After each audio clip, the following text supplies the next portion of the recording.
Welcome back. This time we're going to talk about proportion. This is all about pushing your shapes to create a stronger and more story driven design. Proportion is all relative, so if something is big, then something else must be small because they are only in relation to each other. Are they big or small? If that makes sense. I'll keep continuing to describe that again and again. First, I want to look at some veggies from Corey Loftus. These are some root vegetables that are very adorable. They basically have the same makeup. They have leaves on the top, they have eyes, mouth, little stubby legs, and arms. But they all have very different proportions. This is a measurement basically of from the top of the head to the eyes, and you can see on this one it's this distance, and then on this one it's this distance, and on this one it's this distance. So they all have very different proportions. The rest of them, as you can see, are also very different from each other. So just start thinking in that, like if you mark where the eyes, where the top of the head, where the feet are, all that kind of stuff, breaking that up, if all of them are equally spaced, something's wrong. What we want is a lot of variety in our proportions. Let's look at another instance of proportion working for us. Up. This is Carl from Up, and he is aging from a small boy to an old man. So, how do we show age? Through proportions. This is the same character, so all the same shapes, a lot of different details on the character, like a lot of costuming changes, some facial hair changes, things like that. But you know it's the same character, and not only because of his glasses, but because all the proportions are slightly different, but everything else stays the same. All the shape language is still there. But we've got, especially, I think, this little distance from the knee to the start of the leg is an interesting one to pay attention to, because as he's growing up from a little boy, obviously it gets bigger. Then to a man, it's like slightly bigger. And then as he gets older, it shrinks back down again. It's real cute. He gets a little bit smaller. So we've got this nice bell curve of age going on here. And we want to just pay attention to those kind of proportions and use them to our advantage. Once again, this is Heidi Smith. She is designing for Paranorman, and all these character sketches are loose and wonderful, super sketchy, but especially she changes proportions like crazy. She goes from one end of the spectrum to the other. So I really don't want you to be afraid to push how big or how small you make things in relationship to each other, because if you don't push them, then you'll never find where that edge is, and you never know if you're very close or very off from that edge. So I want you guys to push it too far and then pull it back, because that's much easier than trying to get a more extreme design out of you. So try to push things more extreme. So when you're making a head and you want it to feel small in relationship to the body, don't just make the body a little bit bigger, make it a lot bigger. Make it a big rotund body. If you want a big head on a small body, make that big head and then a little teensy body. And remember that all of this is just in a relationship to each other. So if you want a big head and a big body, neither of them will look big because they have nothing to relate to. One example of what not to do is these Funko Pop dolls. Now, they look very similar to each other because all of their proportions are almost exactly the same. They're completely homogenous because of that, and that's totally fine for what they're going for, but not at all for what we're going for. Because if you saw a character line up like this, you'd feel bored and not quite know which one you want to look at. The one that calls the most attention is Mrs. Potts and Chip, because they are different, and you don't want people just looking at your design because it's different. You want them to see it as interesting, appealing, and unique. So we're going to not do this. Thank goodness. So one way to make sure that you don't do that and do the good thing is with the box method. This is a tried and true method to change proportions of your character. It's a great exercise because it will get you out of your comfort zone if you're in one. So what I want you to do is have a box. Whoa, amazing box method. And break it up into small, medium, and large sections. So we are just breaking up the proportions of this box. Now we've got 3 smaller boxes than the one big one. And this is going to be our shoulder height. shoulder. I can read. I can read. I can write. And then the bottom one is going to be the legs, where the legs start. So what we're going to do is just fill this with a regular old circle person and then put some stick legs on them just to real quickly get the idea of here's character. Ah, yay, we made a character. Good job. Ha ha ha. Ho ho ho. He says hi. Okay, so we've got one character. Now let's see how this box method really works, because it's all in conjunction with each other. You know, it's not just one thing. It's off of another. So what we're going to do is break this one off into medium, small, and large sections. So different from these guys, we're just mixing up those what's medium, what's big, what's small. And then we're going to put the head in here. It's going to be a little bit large, a tiny little torso. And then we're going to do those stick legs again. About the same length, because these are both big. But these guys are very different looking because of their change in proportion. These guys have everything else the same. Look at that. Identical brothers, except one's called Big Head. Don't be mean to him. It's just a little big in relation to his body. Okay, so this is the box method. Now, how can we change it up and get even more options out of it? We change the width of the box so that it's skinny on one side and bigger, wider on the other. And then we just fill it with those same kind of proportion changes and see what we come up with. So this is all an exercise to push the proportions without even having to think about it, because all you're doing is drawing the shapes of your character in a different size of box every time. It's a great way to, test your skills of bending shapes and things like that. But again, this is one of the reasons that we want to keep all the shapes really basic and easy to draw, because if we were to do this with an extremely complex character, it would be harder to start with if we didn't have a basic version of it first. So even if you're going complex later, I want you to keep to the most bare bones of the shapes that you can choose from to represent their body. All right, so let's do that with my characters. So last time we left off with my characters, we had chosen a triangle body, square head, longer legs for this character, number one. And then number two is a circle head and a teardrop body with a little bit shorter legs. Now, again, those leg things, they don't really matter here, whether they're tall or short, because all I wanted to do is push the proportions and see if it still rings true to me that they should be short or long. All right, so I added a bunch of different character things in here, just messing with all the different proportions, and I threw some values behind it so you can actually see them. And then, put the medium, big, and small, and same over here, small, big, medium.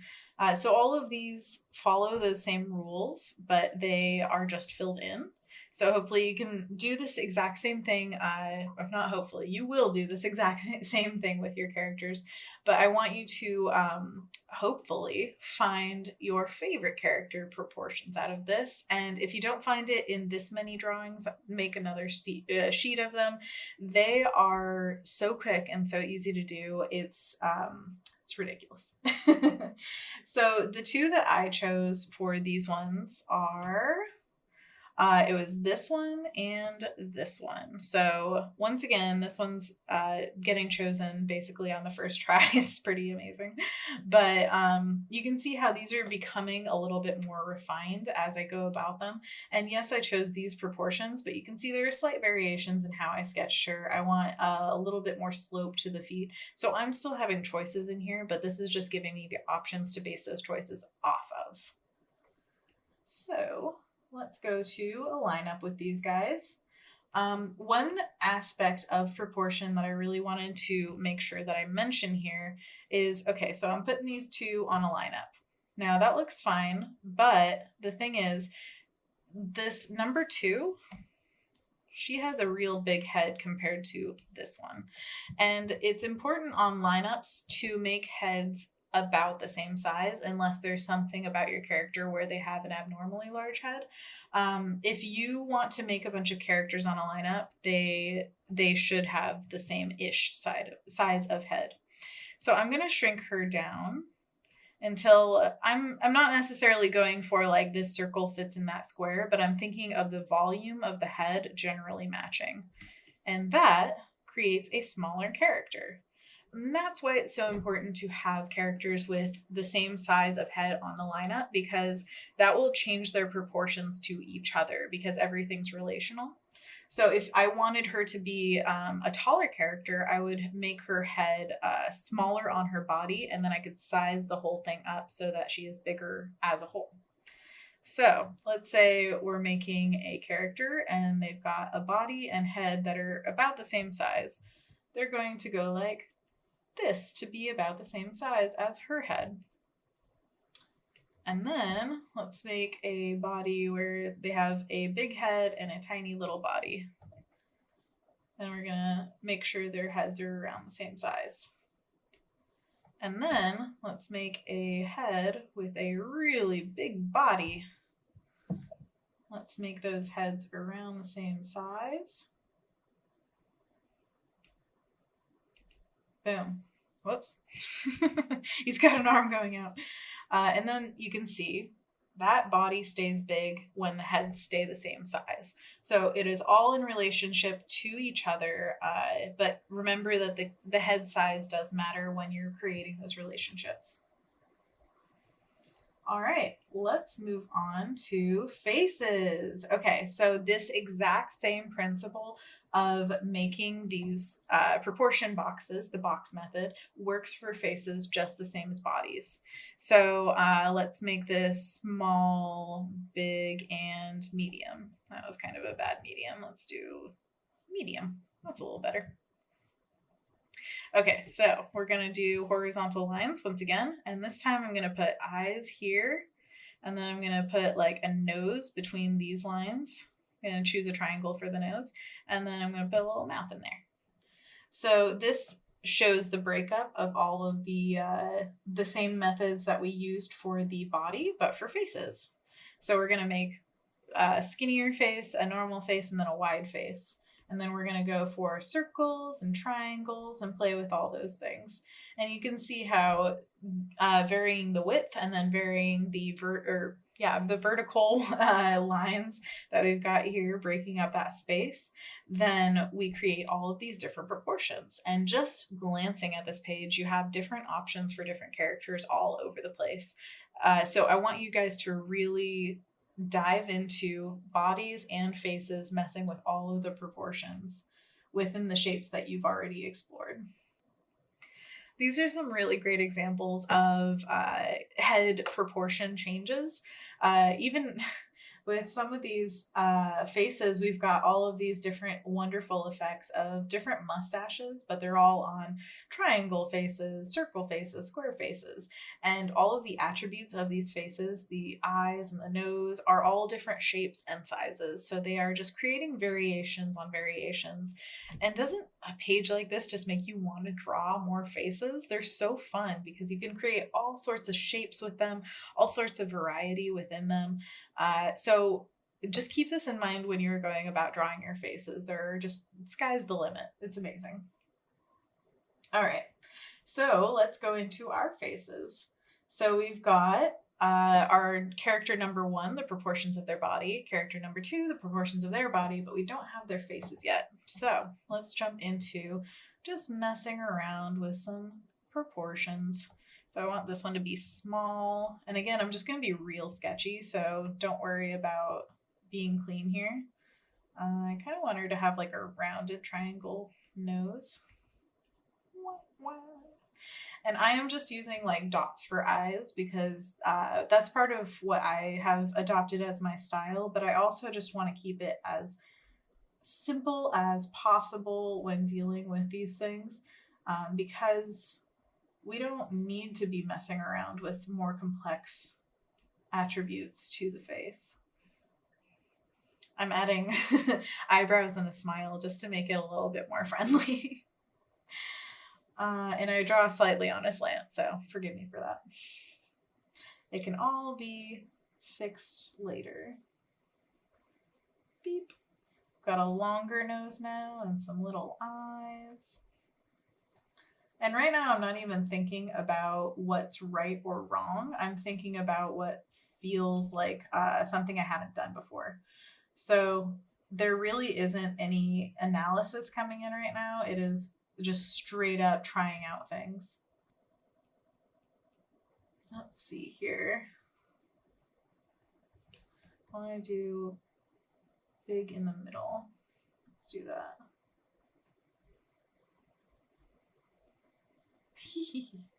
See, they're just fun, surprising faces that you wouldn't think about that you come up with when doing these things. Now, let's try this one. I know I want her to have like a narrow box nose. And I'm just going to give her the same kind of expression so that it's a little bit homogenized, so that I'm not picking based off of the expression, because sometimes that's a trap that you can get into. Like, oh, this one looks the cutest because it's smiling at me. Well, they're all smiling at you now. What are you going to pick, Anna? What are you going to do? And with this tall of a face, you have a lot of options for stretching these proportions. So I'm going to take advantage of that and make them pretty dang extreme.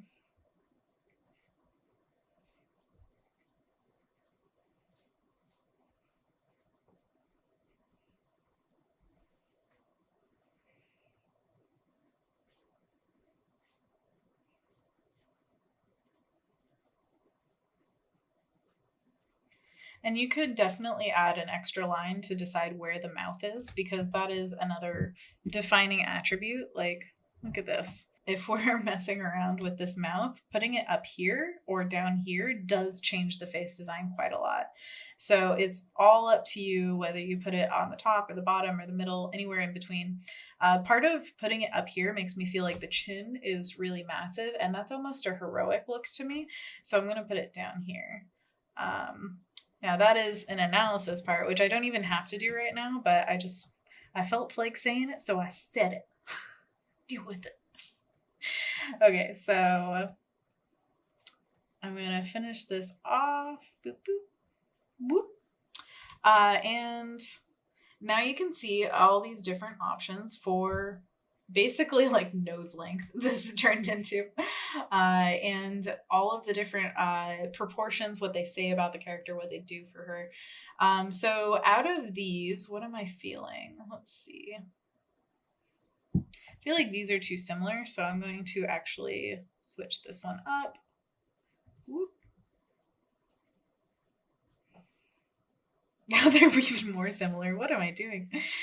Okay, I'm gonna put it way down there. Boom, boom, boom, boom. All right, yeah, that's different enough.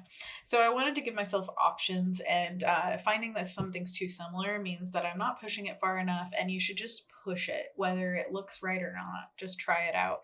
And I would love to do even more of these as we continue to go, just so I find one that's really, really effective. So, so far, what I would want to work off of is, I think, this one. And for this one, I would like to. I think this one's appealing to me the most, actually. So, out of those guys, I'm going to keep playing with it, and I will come back to you with a face proportion and body proportion next time.